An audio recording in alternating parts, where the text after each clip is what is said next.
Okay, so this is part 4, really. It's probably the last part. But yeah, you get bored. You know, you can sit up and look at some contrived movie for 3 4 hours. You can look at a series or that all day. You can listen and oh my goodness, you can look at all this stuff that they throw at us on this from this tube.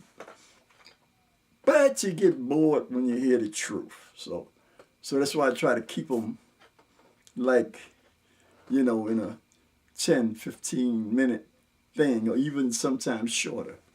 Because I don't want to bore you. I want to teach you. God said to teach. And yeah, yeah, they wanted to tear us up one time about that.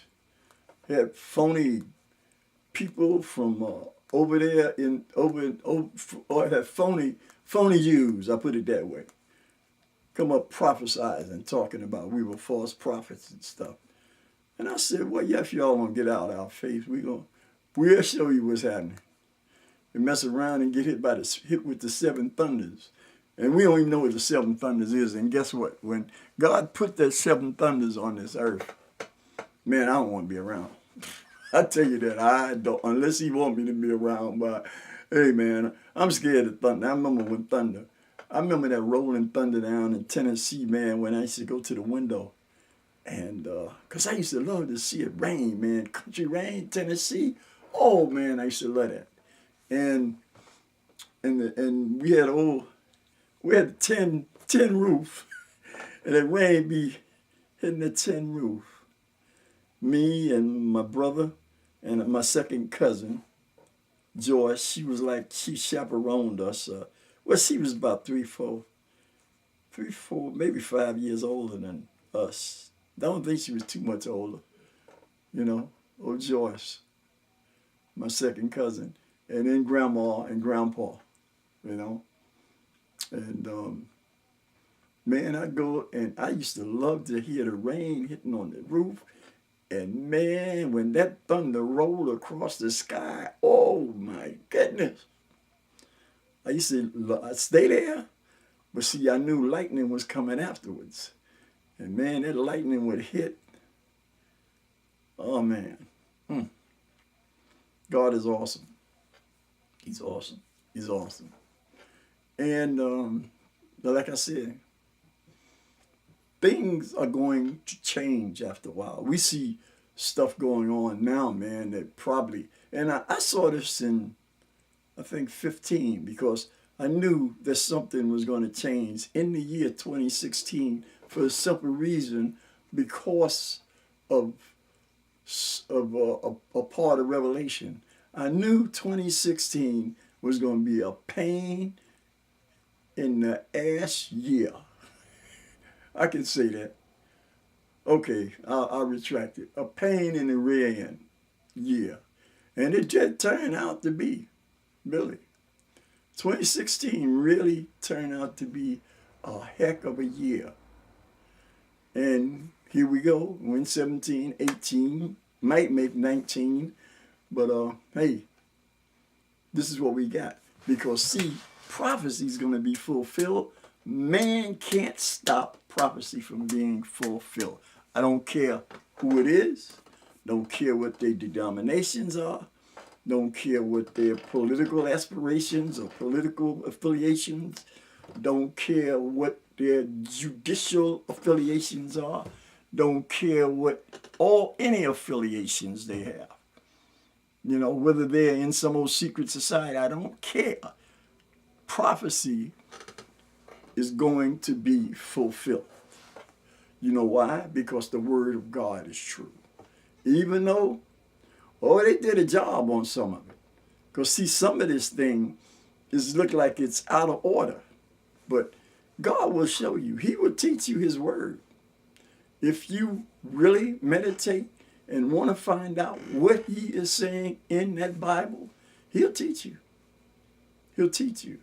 But I don't know about these theological schools and seminaries, because, hey, they have a thing where they are not going to teach you anything but a Eurocentric a Judaic, Eurocentric history. And that's not the whole thing. See, Africa's struck out. Africa, they don't have Africa in the Bible because they separate Egypt from Africa. They separate, and look, when I said I wasn't going to preach, but I can't help it. Let's face it. After the Garden of Eden, probably I think in the same chapter or the next chapter, here we come with Ethiopia. Ethiopia. And Ethiopia is in Africa. Ethiopia is in Africa. And you see Ethiopia many times in the Bible. And in the seven churches, where were they? They wasn't in Bozrah. They wasn't in Rome. They wasn't in Greece. Yet the seven churches were in Asia. And Asia Minor. So Asia Minor is Africa, really. Because the first time you'll see the word Africa, basically, is in the book of Joshua, the 15th chapter and the 53rd verse. But it's spelled A-P-H-E-K-A-H. And it was one of the 53 cities of refuge for the tribe of Judah. That's right. And you don't see Africa in the Bible no more, but in Joshua. And I read the Apocrypha too. And the Apocrypha does not mention Africa either, but it does mention people riding on elephants. Man, I'm telling you, this word, this history, this biblical history, and the history that the Eurocentric people have like whitewashed, man, it's mad. It's bad. And then the thing is, they got us fighting each other about stuff. We got our own Hebrew Israelite people fighting each other about some stupid stuff because one don't want to believe this, the other one don't want to believe that. And the people who are believers in Jesus, hey, they're fighting the Hebrew Israelites. I said, man, I'm putting it together. And I don't care. I don't care who says I'm wrong, but the only way I'm going to do that is if God tells me to do that. That's right, because, hey, that's what he showed me. He showed me this.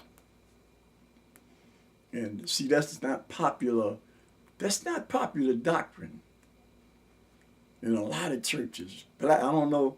I'm pretty sure that Amorite churches, well, I ain't gonna call them Amorites, but non-Hebrew Israelite churches. Can I say that? Well, no. Gentile churches, yeah. Gentile churches. They're probably not too popular there either. But some of the so-called African American churches, man, they don't want to hear that. They don't want to hear that because, you know, they can't put it together. They can't put it together with Jesus. And I'm saying, yes, you can. Yes, you can. He coming back.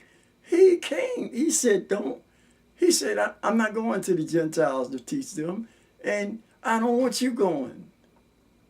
So that's what he said. And we're talking about the law and all of that stuff. And hey, Moses could go to God. Moses was one who could go to God. And he couldn't see God. He seen a burning bush. Right? And then when God was on the mountain and ran past him, he only seen his hinder parts. You understand? So, hey, man, you're not going to make me separate this stuff because I would be treasonable to God. And hey, I'd rather be treasonable to you than God. because God made this universe. You're only here for a little cotton picking while with your, so-called man-made laws. Something I got to do fine.